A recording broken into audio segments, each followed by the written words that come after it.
Добре, мерси много. Ами да, още веднъж благодаря на всички, че сте тук, защото вие сте така и в основата на тази среща и изобщо на темата.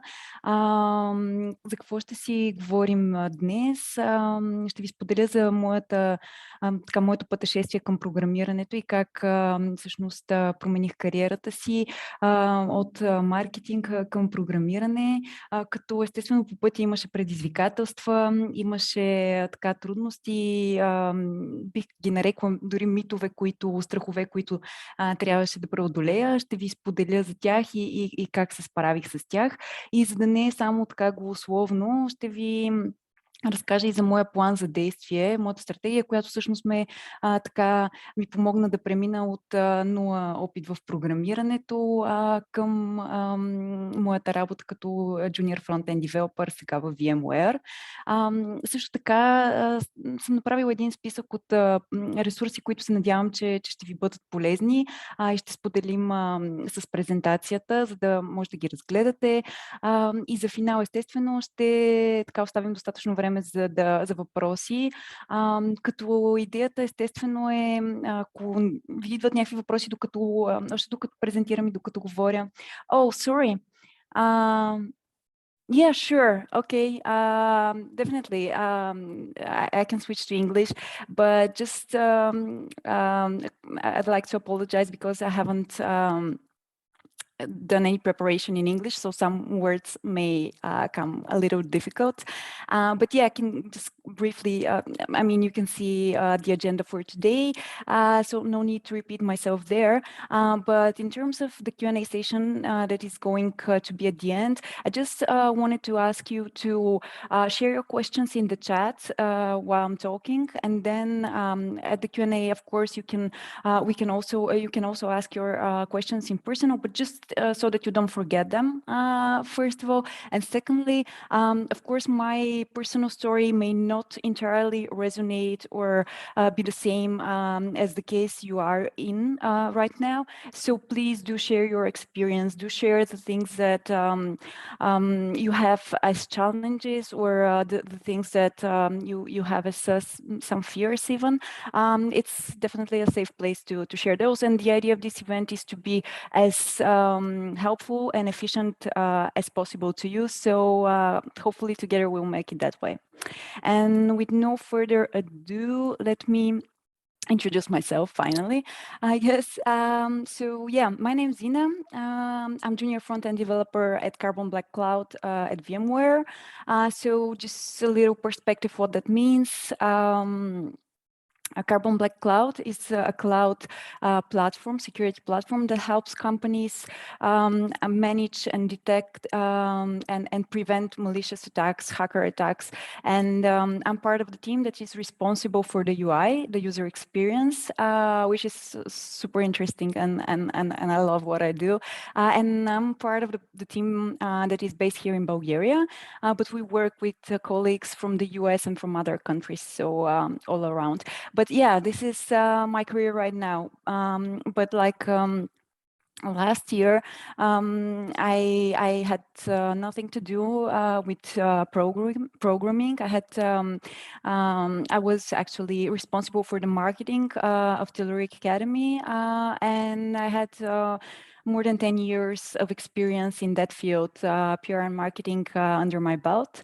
Prior to that, I've graduated from a technical high school.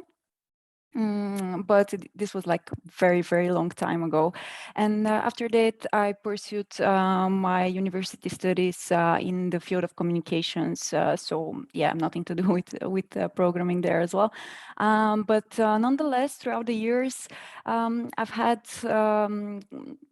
actually quite often the idea of switching careers, going to tech, has popped up in my mind, like a little twinkling star, I guess. But I've always kind of put this idea under the rug, and it's mainly because I had different fears and different prejudice and challenges throughout the year, but they were like all combined by this this idea that I was more willing to believe in the feel in the fears, in the myths, I must say, about technology and IT and women in tech, but rather than believe in the opportunities such a career switch may open for me, and also to believe in myself. So having said that, let's jump right into these myths and these perceptions that a lot, not only me, but a lot of people, a lot of women I've talked to who have switched careers or who are willing to do so, actually they also have those myths in their minds.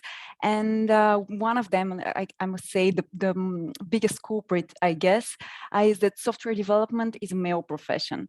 And yeah, in terms of my experience, this was something that was with me, like when I was a teenager, when I was at high school. And I told you I've graduated from a technology school, but back then there were like 7 girls in my grade. And there weren't a lot of female role models that were actively working in tech or were developers. So having said that, with all the, let's say, misconceptions about what a developer should look like or should be, and the misconceptions about women in tech, I kind of diverted from the idea for working in IT or anything that has to do with that. And yeah, I chose communications, PR, and marketing, like on the more women professions I can choose from. Of course, now I know that this has nothing to do with reality, and these were like just some not real perceptions that I had. And software development is not a male profession, because gender here doesn't matter. Just like in marketing, I've worked with different men and boys and girls and men and women who were astonishing and great in their profession. Here in the tech sector, in software engineering, there are a lot of both women and men who are awesome, and really the gender plays no role. And just to have the facts back this, not just to be another talk, we should just remember that when programming, the software engineering profession was kind of established at the beginning, the majority of the developers were actually women. And a lot of the initial algorithms and the initial programs and the initial even coding languages were developed by or with the help of women. And yeah, with time, this kind of changed, unfortunately. But now there are some bright lights again. And for example, in the tech school that I've graduated from, there are like 50-50 girls and boys in some grades. And also Bulgaria, in one of the unfortunately little, but I mean, it just like the only one that I can think of right now. But Bulgaria is the leader in this rank that that actually measures how many women there are in the ICT sector. ICT stands for Information and Computer Technologies. So Bulgaria is a leader has been a leader for the past few years, actually, with 28% of the experts being women, and the average for the European Union is 18%. So once again, like we're in a good shape. And what actually makes me the most happy here is that a lot of companies and organizations, just like Women Who Code, Sofia, actually spur a lot of of time and effort in order to motivate and nurture more women to choose coding. And from my experience, VMware, for example, does a lot of initiatives and has a lot of programs that are entirely dedicated to that. And something that really motivates me every day is the fact that in my team, we are like 30% of the developers, we are women. And my mentor, who is amazing, she's also a woman, and all my colleagues and the managers and the leadership are super supportive of that topic. So yeah, gender doesn't matter. Here, the other common myth that I've discussed with other women is that and this notion that we must have a computer science or some kind of a STEM degree to become developers. And the truth is that right now there are so many resources and organizations where we can get the knowledge we need to switch careers, to learn to code, that this is no longer an imperative. And employers today value your skills and your knowledge much more than just the degree. So in my case, I've, as I mentioned, I've worked at the Lyric Academy in marketing. And when I decided to switch careers and to be, which is, for those of you who don't know, this is a TEHET education. So when I decided to switch careers, I had no need to look anywhere else. I mean, I knew the team, I knew the agenda, the program, the level, and most of everything. I wanted to switch careers quickly. In my case, for 6 months, and to gain the knowledge and skills needed so that I can feel comfortable and confident when going to interviews, and after that, when starting my job. Of course, there are so many organizations and online courses and boot camps that you can choose from, and you can best make that decision what suits you best, and where you would gain the most knowledge and feel, and based on the time you have and the resources. But yeah, this was my experience.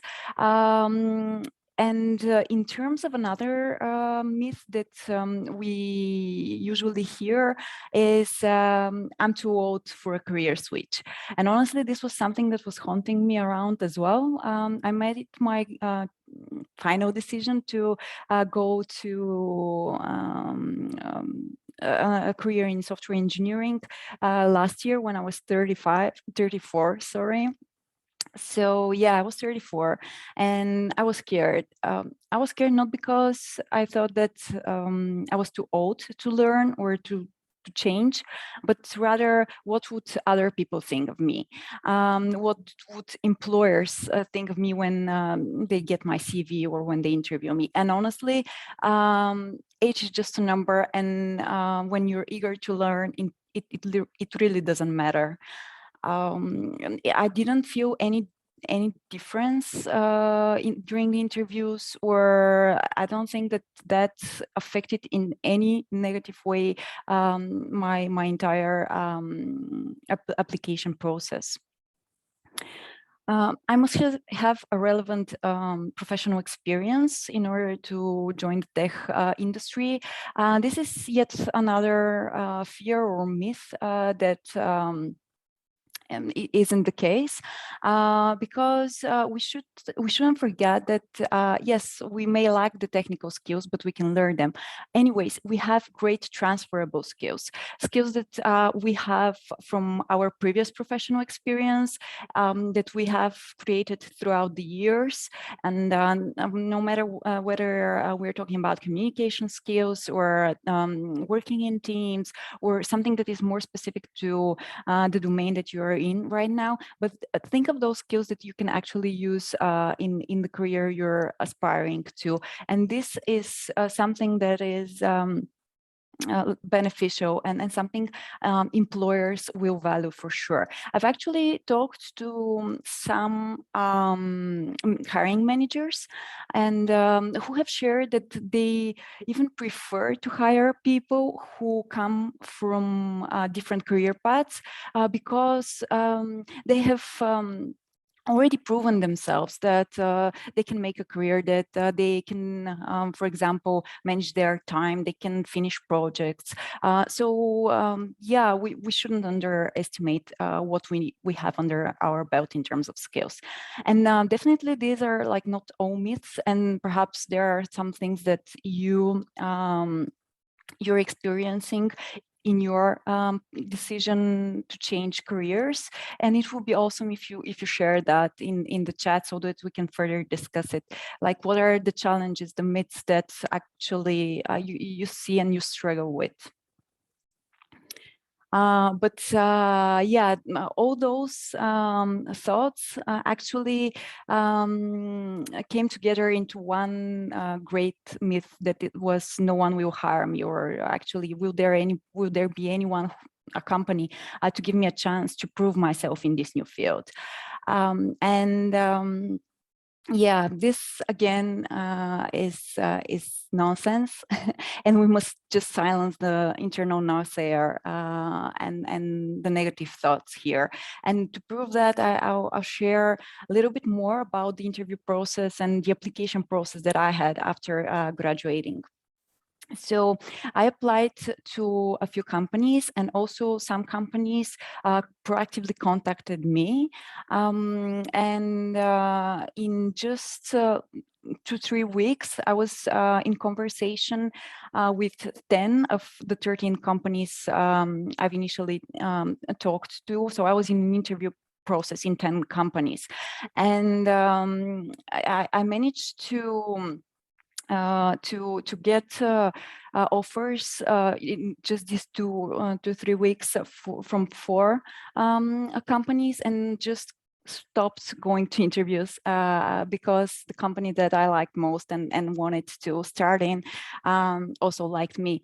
So I'm not sharing these numbers and this exact story because the numbers are important, but because the whole process actually was in absolute contrast to what I expected in my mind. I was very scared, but the fact was that when you really are motivated, and when you want to accomplish something and put all your efforts and all your mind and soul in that, things will happen.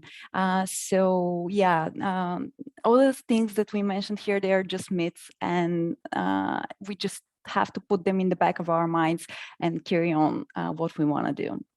And in order to do that, I believe that we have to have a plan. And that's why I'd like to share my plan and strategy that worked and helped me switch careers to tech. And the first thing that I did, and I would recommend you do as well, is do some soul searching and switch career. Ask yourself and answer honestly, why do you want to switch careers, and to what domain? The answers to both those questions are very important. First of all, as you know, there are a lot of different career opportunities in tech. On the one hand, you have software engineering, where you can choose different technology and programming language. You can be a front-end developer, a back-end developer, full stack developer, or you can be a QA engineer, or you can get a career in a different domain, for example, project management or product management, UX design. There are a lot of opportunities, and it's only you who can actually make the mapping between your aspirations on the one hand and your current skills or future skills that you will attain on the other hand. But the answer to those questions is also very important because when you're totally changing your career, and it's normal, it will be hard, and there will be some very tough moments, and these answer will at least for me, were my guiding star throughout this journey. And they also, when things got really hard, they reminded me that why I want to carry on and why this is important to me. And yeah, of course, we must set a clear goal and a deadline. And one important addition here is to make a step you can't easily undo. So for me, my goal was to learn the foundations of programming so that I can jumpstart my career as a junior developer. My deadline was the admission exam for the organization I wanted to learn to study at, and I planned so that I have enough time to prepare for the exam. And as I mentioned, there were a lot of times throughout the years that I was dancing around the idea that I want to switch careers, but I never made the step. So this time I talked to my husband. I kind of promised him that I'll do everything I can to accomplish this. And then I talked to the leadership at the company where I worked to share that aspiration. And actually, I sent my notice to resign. So these were all steps that were hard for me to undo and help me finally make this decision and step and go forward. And once you have the clear goal and deadline, start to learn. There are so many resources you can benefit from, but the most important thing here is to write a lot of code to solve problems. And just like if I want to become like a musician and play the drums, for example, it would be impossible if I have never seen or worked with a drum. So the same is with code. You can't just watch videos, courses, or read different resources and blogs. You have to do it yourself. You have to solve many problems. And you have to also be willing to make mistakes. This is something that I was struggling with a lot, actually.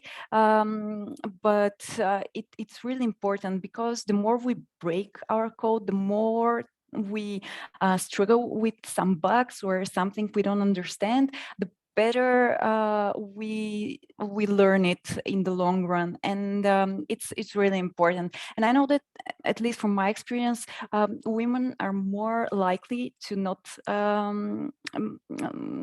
like to make mistakes, and we should just overcome this and don't be afraid. Everyone makes mistakes and makes bugs. Yeah, be persistent and patient in that process, because programming isn't easy. And if it was easy, I guess everyone would have been a developer. But this doesn't mean that becoming a developer is impossible. So you have to only be patient, because especially in the beginning, it will be really tough, I guess. At least for me, it was difficult. But I would read something that I don't understand. I would go to other resources. I would ask questions. I would write code, break things. And finally, with all those efforts and when with time, things would start to click, and the puzzle, the small parts will just piece together. So yeah, be patient in terms of the process, but also be patient in terms of yourself as well. And another thing that is very important as well is to let yourself have breaks, because sometimes when we struggle with a problem or during the learning process, especially when you have like set deadlines and everything, we at least I tended to to spend a lot of time and work through late nights on a problem, and yeah, this can actually make you burn out rather than solve the problem, because I saw that when there is something that I see I don't have any um, I can't solve this problem, for example, right now, and I've spent a lot of time on it. I would just stop working on it and do something else. Or if it's not evening, I'll just go to bed. And then when you come back to that with a fresh mind, sometimes answers come by themselves really quickly. And yeah, one thing that is very important is to ask questions and to be curious.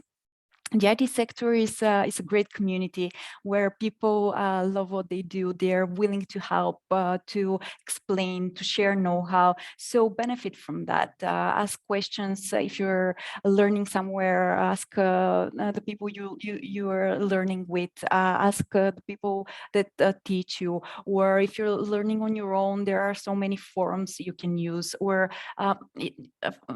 perhaps you have a friend or a friend of a friend who is a developer. Ask them. In my case, there was this super funny situation. We were in a break during the studies, in a small break, and there was this really hard topic coming up, and I would go through the materials and things didn't click for me at the time.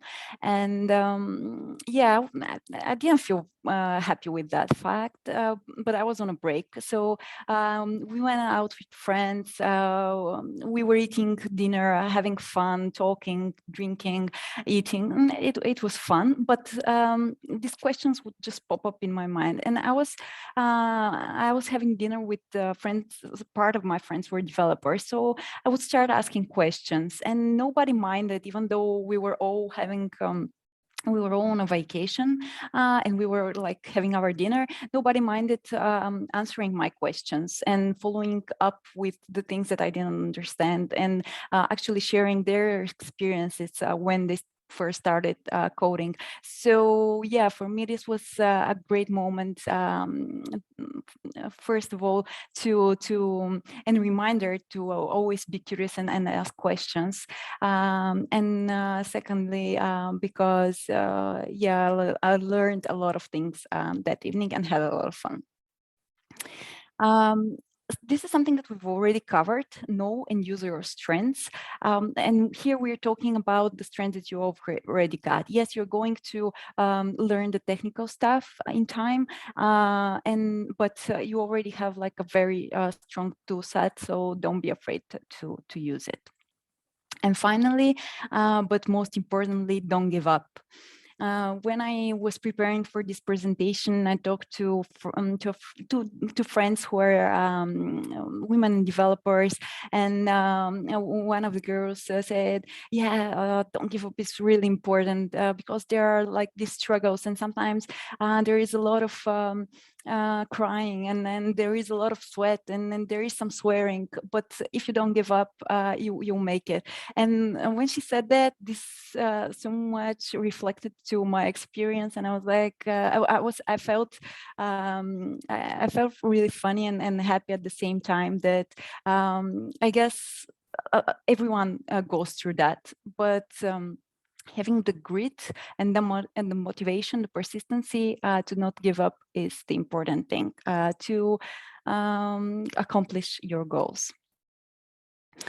And we were actually getting closer to the end of the presentation. So here are some of the resources that might be helpful for you if you're looking towards a career switch in programming.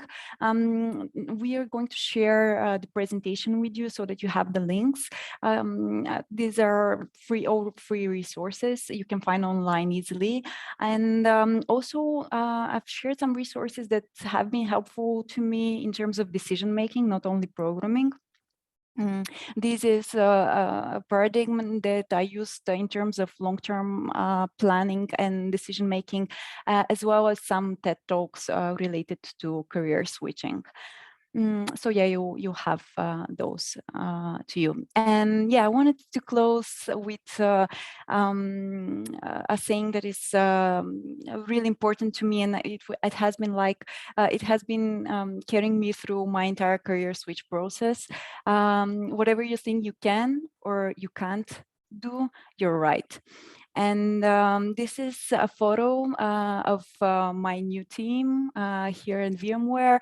And as you can see, I'm like on the top left side, and I'm like the most smiling and a happy person because I've accomplished what I wanted to, no matter the difficulties on the path. So with that, I want to thank you for your time, and to open the floor for questions. Anything you would like to ask, add, comment?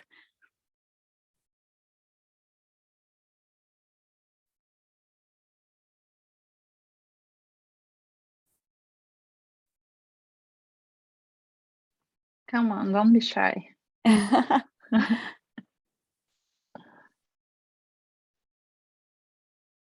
So we have a question, yeah. Yeah, so in chat, why I gave up my career in marketing.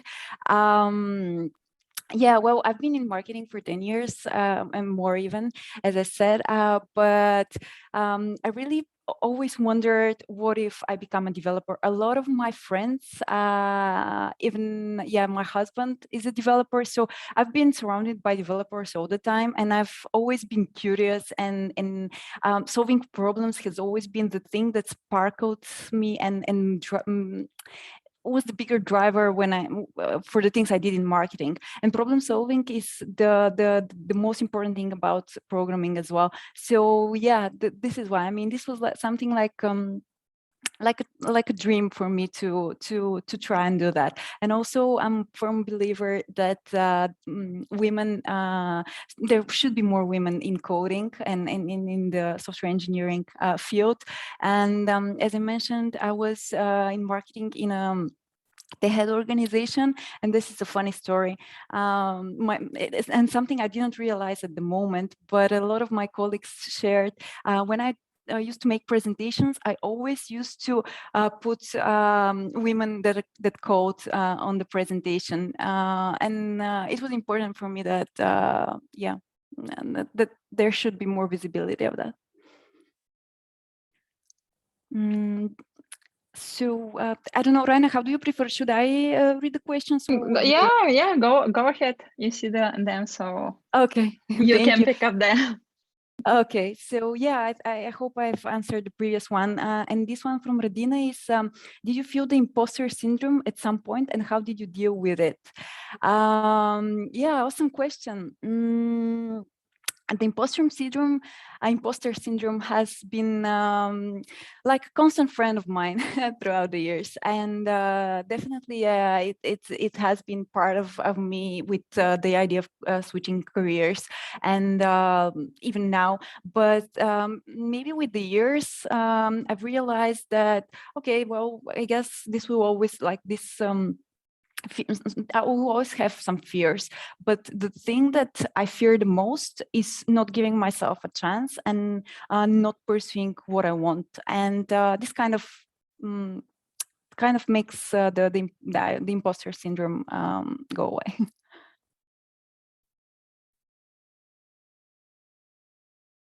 Yeah, if you have questions, please feel free not only to add them in the chat, but also to join me here and ask them live.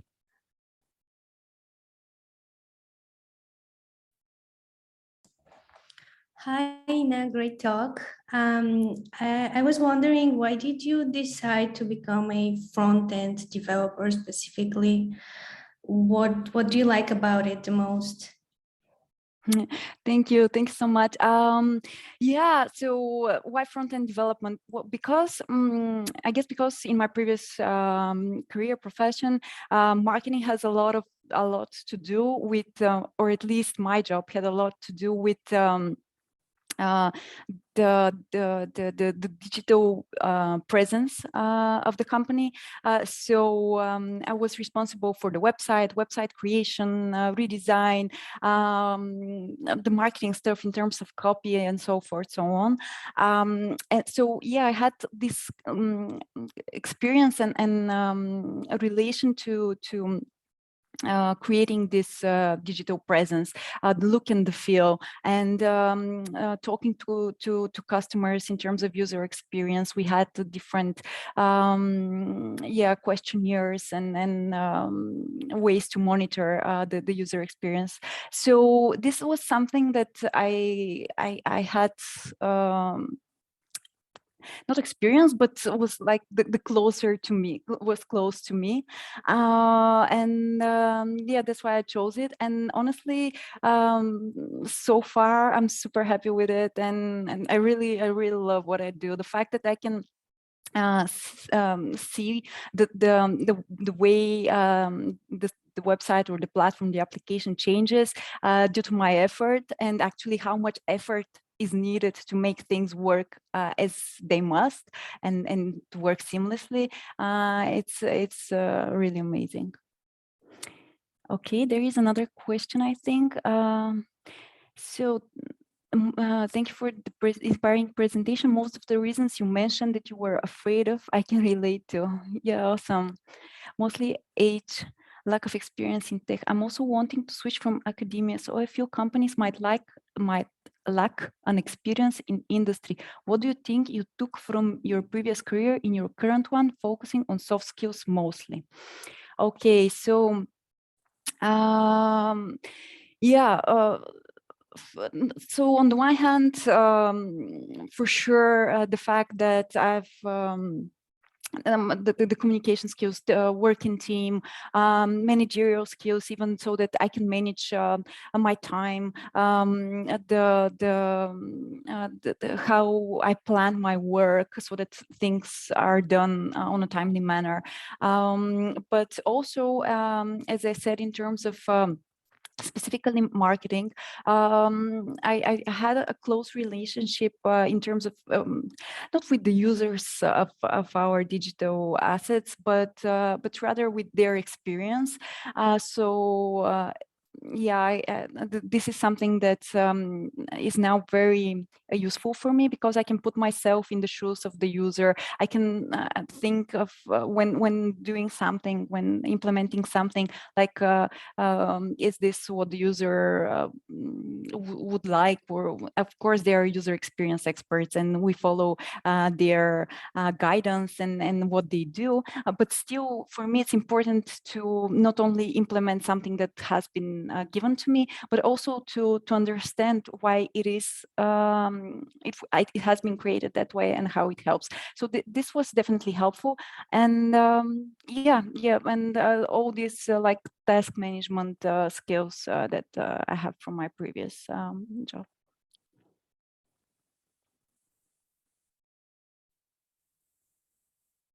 I don't know, I hope I've managed to answer the questions so far. If you don't feel comfortable, or not comfortable, but rather happy with my answers, and I need to explain something, just let me know.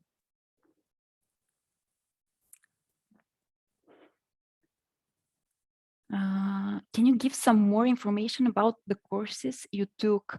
Yeah, of course. Once again, just like an important note to make, I don't want to make anything sound like this is the thing you should do, or this is the organization you should go to. Everyone can make their own choices, but my choice was to study fundamental programming in terms of JavaScript. So I studied at the Lyric Academy and their Alpha JavaScript program. I already explained why JavaScript, because I wanted to be a front-end developer. JavaScript is like the omnipresent language to do that.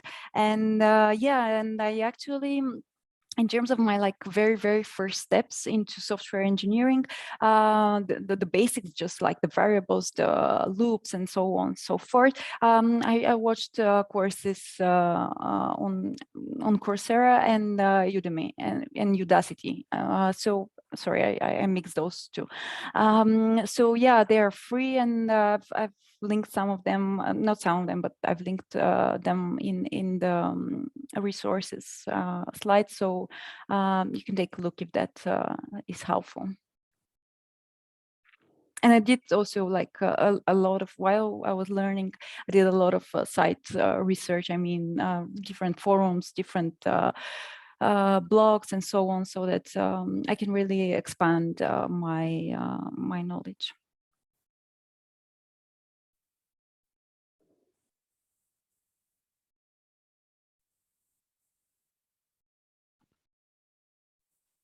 And the last your statement sounds like of the Steve Jobs speech when he said, "Stay hungry and stay foolish." And this is in my mind when you describe on the slide, ask question and be curious. This is the main idea here. This resonates in my head. Yeah. Thank you, Raina. Thank you for this. It's really, as you said, because something that I didn't mention, but actually you reminded me of. What I've did so far is just a very tiny step in what needs to be done. Programming is it's changing.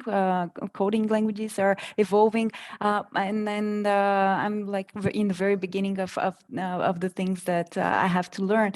So for everyone, if you're passionate about learning and constantly going to the next level, I think that you will love this job, and you'll be happy in it.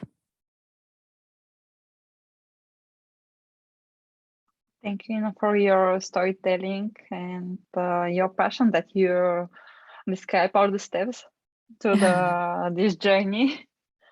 If we haven't any further questions, or someone who would like to share some experience, this is the moment. Yeah, if you feel shy, here are my contacts. You can contact me on social. I would be more than happy to help you or to answer your questions. Don't hesitate to reach out.